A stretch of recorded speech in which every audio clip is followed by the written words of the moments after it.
Now, the name is Bond, James Bond. It's not me, but who do you think is set to be the next 007, with Daniel Craig having retired his Walther PPK? Well, speculation over which actor will take on the role of James Bond has been mounting once again after reports that the British star, you can see him just about there on the left, Aaron Taylor-Johnson, has been offered the role. So let's speak to someone who loves a bit of Bond, Mark O'Connell, author of Catching Bullets, Memoirs of a Bond Fan. Good to talk to you.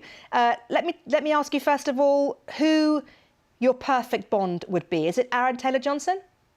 Right now, he's kind of one of my perfect Bonds. There's Paul Mescal as well, the other British actor who's just soaring to brilliance in All of Us Strangers.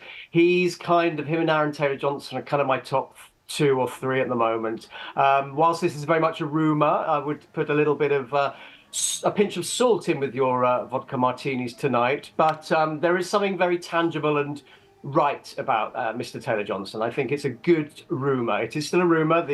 The white smoke hasn't risen from the Vatican just yet, but I do feel this is the kind of contender that feels more right. We've had a long period of what I call the Sunday night TV totty, where whichever Sunday night drama that's about to come on, the PR elves work their magic and suddenly the bookies say it's going to be that actor and that star. But no, I just feel never. Aaron Taylor-Johnson's star is rising. Yes. There's nothing wrong with a bit of Sunday night TV totty. I, for example, often appear on a Sunday night.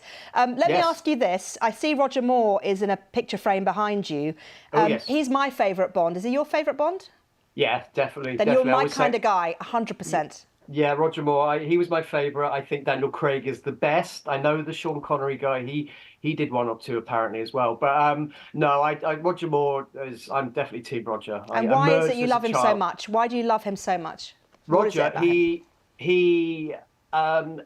he was a movie star. We don't have many British movie stars. Daniel Craig is a movie star because of Bond. People like Aaron Taylor-Johnson, Paul Mescal might be British movie stars down the line, maybe because of Bond, maybe not. But Roger Moore was a movie star. We genuinely don't have many movie stars of that calibre in Britain, historically, but certainly now at the moment. Also, Roger Moore had a sense of fun and a sense of danger as well. He wasn't always hilarious and eyebrow rolling. There was a darkness to him now and then, which I think sort of made audiences. I mean, I loved his sense of humour, and that's what attracted me to him. But Daniel Craig, he brought in a new era, didn't he, of James Bond? A bit more of a kind of tough guy, a bit cold, a bit well, actually not so much in the final Bond movie that he starred in, but it was very different, much more muscular and built compared to Roger Moore. Are you expecting the new Bond, the new script, to kind of keep moving in that direction, or something different? Well, I do feel geeky Bond, maybe. I'd love geeky Bond, but after Daniel Craig emerged from the surf and that beach in the beginning of early on in Casino Royale all those years ago, I think that the game or the bar was raised. Fortunately, someone like Mr. Taylor-Johnson, Paul Mescal, Jonathan Bailey, the current actors who could be on the radar for this role, they're also very buff. We live in a very different time. You sort of look at Roger Moore and Sean Connery in their later Bond films when they might be doing a topless scene. You're like, wow, okay, there is hope for me. There is hope.